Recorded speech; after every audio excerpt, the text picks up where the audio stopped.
Welcome to CIA LAH News. Today, we talk about Costa Rica, a country located in Central America with a population of 5 million people. And this country has been facing some serious climate change problems over the years. Just half a decade ago, from 2014 to 2016, Costa Rica was victim of one of the worst droughts in the history of its country, which is still affecting the country in its present day, with temperatures hitting a record high in 2021. Furthermore, in 2017, parts of Costa Rica were victim to Hurricane Maria, which killed 3,000 people and caused millions of damage. We now have a special segment with reporter Linda on the ground in Costa Rica, getting exclusive interviews with the locals there. Right now, we are at one of Costa Rica's farming fields located in the Lixin region. Here, we will meet Chirstadel Sanchez, a third-generation farmer whose family has been farming since the 1950s, and now they face their worst harvest yet. We are here now to analyze and understand their situation. How has the recent drought affected your farm? The recent drought has caused a decrease in my crop yield, which have affected my income and my other colleagues who are the breadwinners of their family. And also affect buyers who we have worked with for the past decade have been strained as well, since we can't supply them sufficiently like we used to. How is the climate change like normally in the past decades if there is no drought? I tell you, 10 years ago, my revenue was much higher than today, and we totally have no problems with that.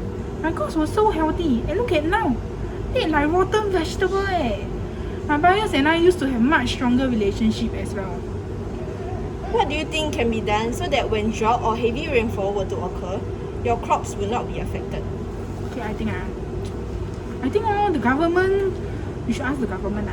I see some new youngster trend, they got what, greenhouse thingy, right? Maybe for this, the government can provide us some really fun to experience on experiment on the greenhouse thing. It is apparent that climate change has affected the farmers of Costa Rica. Statistics have shown that agriculture contributes about 6.5% of the annual country's GDP. Now we have an interview with Jonathan Torres, an important industry leader in agriculture. What kind of business are you currently working as, and how has the climate change affected your business?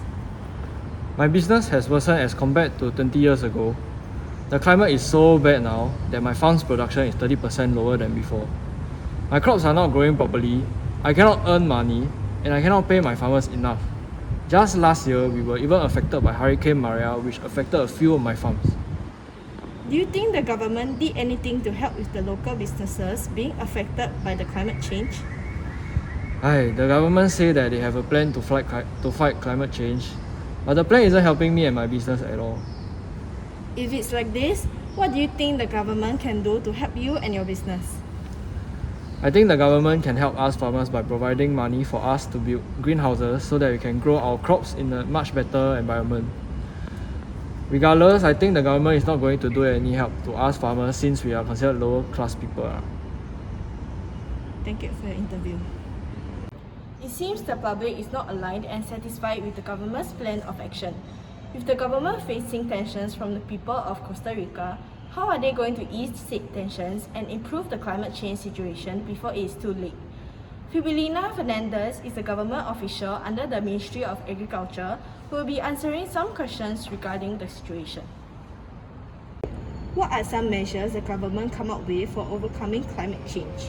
After the board discussions, we have come up with ideas by providing monetary support to small groups of agricultural producers for the first 6 months, so that to give a kickstart for small producers to have creative ideas in supporting the ecosystem, which this also can help to make a difference in the climate change.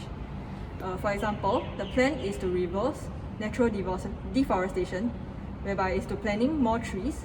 Costa Rica aims for a decarbonized economy with net zero emissions in 2050, in a manner consistent with the long-term goal of limiting the increase of average global temperature to 1.5 degrees Celsius above pre-industrial levels.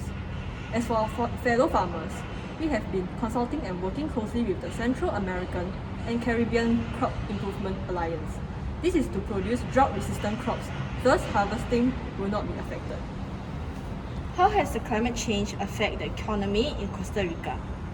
Part of the Costa Rica economies depend on the coffee plantations, and due to the unusual climates in the country, farmers are unable to harvest the crops at the correct season, and hence causing a halt to transportation to other countries. This also heavily affected the economy of the country. Are you aware of the public's dissatisfaction with the government course of action? As mentioned earlier, government is aware, and these subsidies will be available soon for the people in Costa Rica. Hence, people do not need to worry too much about the situation happened earlier.